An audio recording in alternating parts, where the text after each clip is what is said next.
Қайырлы күн баршаңызға. Бүгін сіздердің назарларыңызға 2 миллионға дейінгі 2 көлікті ұсынатын боламын. Каналыма тіркеліп, лайк басуды ұмытпаңыздар. Кузов бойынша, да?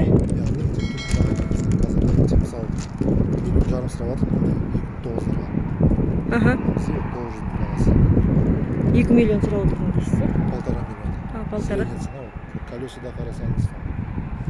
Әрине біз ол автоярмаркада дәл осы маркалы көліктің осы жылға қанша тұратынын міндетті түрде білетін боламыз, салыстырмалы түрде. Ал енді мына ішкі салонына келетін болсақ, осы көліктің супер авто деп жазулы тұр. Қазір камера дұрыс бермей тұр. Жалпы салонның іші таза қара материалдан тігілген, тап-таза. Ал мына сыртқы жағын көріп отырсыздар, кішкене краскілері ұшып кеткен жерлер бар, мынадай шіріген жерлері бар.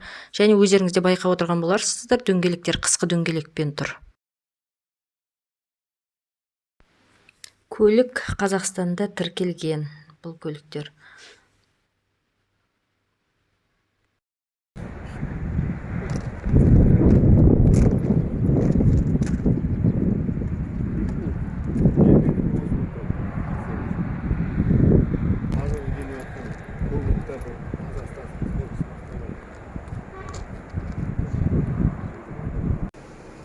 Opel Omega. Бұл Opel Omega 2001 жылғы бүгін сатуға шығарылып жатыр. Әлі көріп отырсыздар, неке қағаз бағасы да ілінбеген, әлі сыртына жаңадан әкелініп жатыр. 1 миллион 450 мың теңге сұрап тұр.